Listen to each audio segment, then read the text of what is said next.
Just last month, I got a call that broke my heart. A friend of mine, who is a successful engineer based in Toronto, had just lost his entire life savings, $340,000, gone in a matter of days, to a scam that specifically targeted him as someone from the African diaspora who wanted to invest back home. It's a very sad story, but unfortunately, it's not an isolated case. David's story isn't unique, and if you're watching this video, you or someone you know could be next. So stay tuned. What's up, guys? Welcome back to Motherland Investors, where we bring you all things doing business in Africa. I'm Sylvia. Today, I want to talk to you about some of the major scams and red flags many Africans in the diaspora encounter when investing on the continent. I know on this channel, most of the time we talk about the opportunities on the continent and how to grab and leverage them. But today, I want to tackle some of the red flags you have to look out for, as well as the scams, because I see so many of them on a daily basis, and I wouldn't want you to fall prey to any of them. Now, before we start, let me preface by saying this is not to discourage anybody from investing in Africa. Heck, I am a strong believer of investing in the continent right now, but I'm also a realist who has seen so many of our people burned by predators who take advantage of the fact that we love Africa and want to invest in the motherland. By the end of this video, you know exactly how to spot these scams from a mile away, how to protect your hard-earned money, and still find legitimate opportunities to invest your money in Africa. Unfortunately, most of our brothers and sisters on the continent look at those of us in the diaspora as vulnerable because we are successful in the West, we have disposable income, and we have a deep emotional connection to the mother continent. Unfortunately, some people try to take advantage of this. These scammers will study you, know your pain points, and prey on your desire to build a long-lasting legacy on the continent, as well as the fear of missing out on Africa's booming economies. The first scam I see ever so often is the government connection scam. What's this about? Picture this. You get an email from someone claiming to be a government official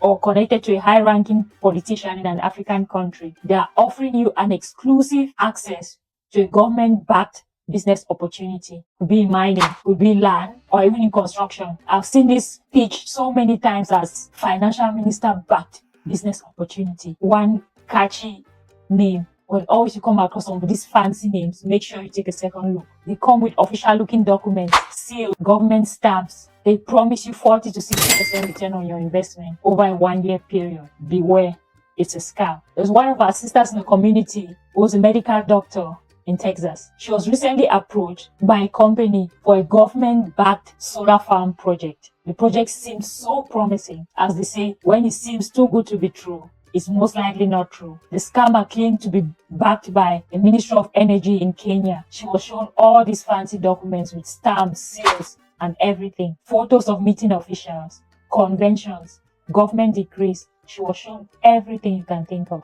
Even provided a fancy website. But guess what? It was a scam. No such business ever existed. Grace invested. She invested $150,000 into this business. Hold on below. 6 months later, everything vanished. Oof, abracadabra, disappearing act. No one was to be found. Those so-called backed by government officials were MIA, and she was left devastated, to say the least. The guys were probably a group of fraudsters from a cyber cafe in Nairobi. If you are finding value in this video so far, don't hesitate to give us a like and subscribe for more content like this. So the red flags to look out for in such situation is 1, being contacted out of the blue. Trust me, no matter how important you think you are, government officials won't contact you via email for a business proposal or a contract. It just doesn't work that way. Another red flag is when you want to invest in a business and they start asking you for processing fees, or you're being put pressure to seize an opportunity before the opportunity closes. So make sure you can verify these documents. If you have a document from the Ministry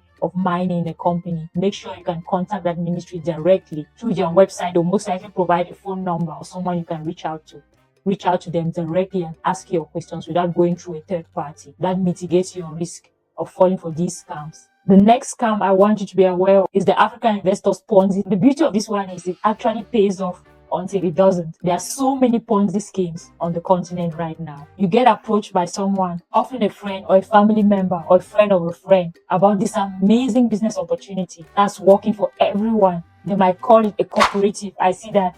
An agricultural cooperative, a mining cooperative, an investment club, a world building community. They have so many fancy names. Please beware of such names. The pitch goes like this. If you invest $10,000, you will make $15,000.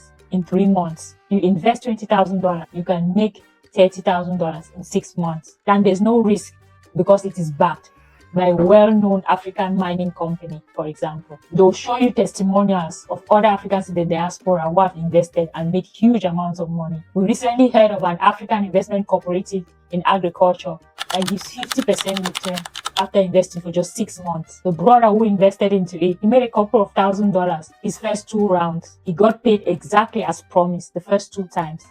He invested bigger, then the whole thing collapsed. Turns out there was never any agricultural project. First investors were being paid with the money of later investors until they ran out of money. This kind of scam, here are red flags to watch out for.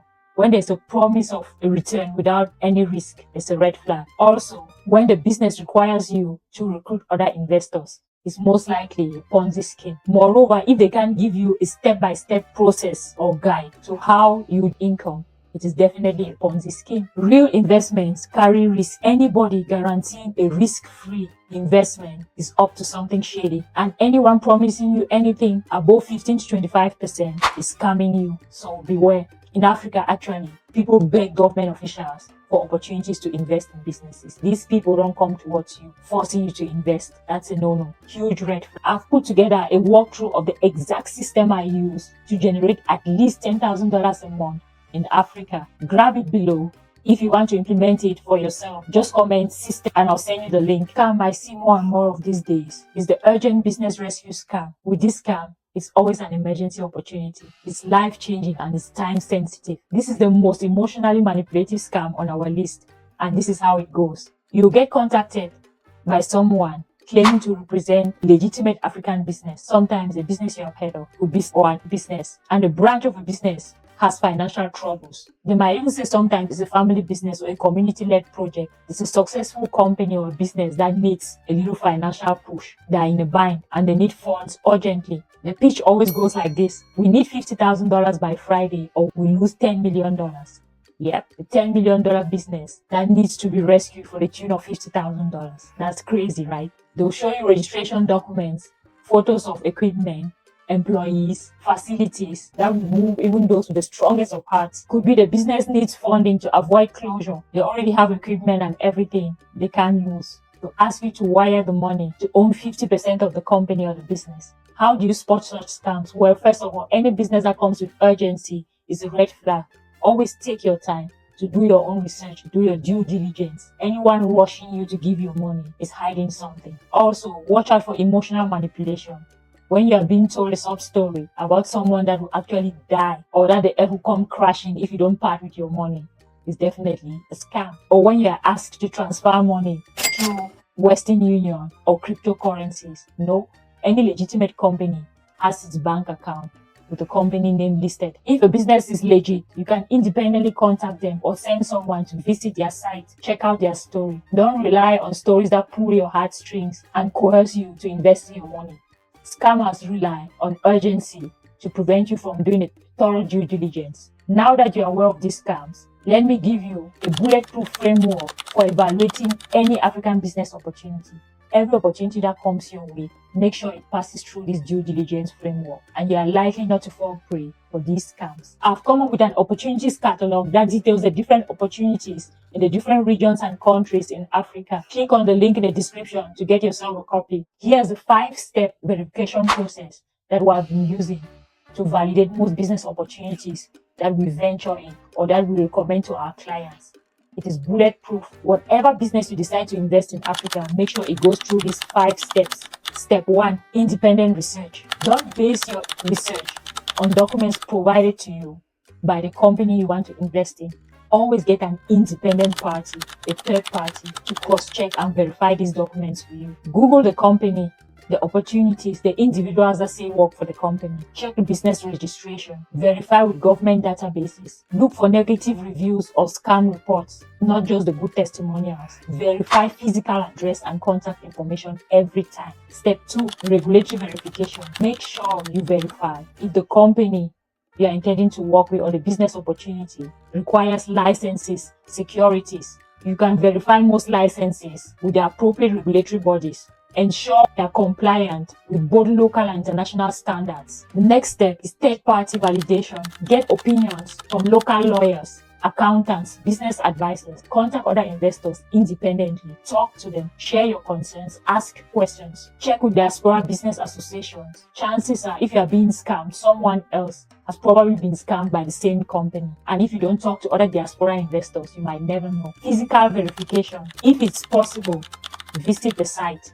If not, find someone to get someone local. You can easily find that online to do a physical verification. Meet the people involved face to face if you can. Take a closer look at the business assets and operations. Take photos and document every step. The final thing to check is the financial health of the business. First of all, I can't say this enough. Use secure, traceable payment methods. Keep detailed records of all your communications and have legal agreements reviewed by lawyers. And bear in mind that legitimate opportunities will welcome your due diligence. Anyone you want to invest with or work with will be happy to know you are covering all your bases. Anyone that brushes your concerns is likely hiding something. And if anyone rushes you or brushes your concern, it's a red flag. If you are still watching up to this point, I have a bonus for you. A list of legitimate investment options you can consider in Africa. Number one, you can invest directly into the African stock market with legitimate exchanges and brokers. Number two, you could invest in African real estate through real estate brokers and developers. You can also buy government bonds through well-known and established banks on the continent. You could buy mutual funds or ETFs focused on African markets and commodities without passing through a third party. You could also invest in franchises of international brands operating in Africa. The key is to work with established, regulated, and trustworthy institutions. Yes, the returns might be somewhat lower than what most scammers promise, but your money is actually in safe hands and will grow over time. If this video helps just one person avoid a scam, then my job is done. If you are facing this exact challenge and asking yourself questions about investing in Africa and want to see how our approach could work for you in your specific situation, I've opened up a few spots on my calendar this week to be able to walk you through this system. Comment calendar below and I'll send you the link.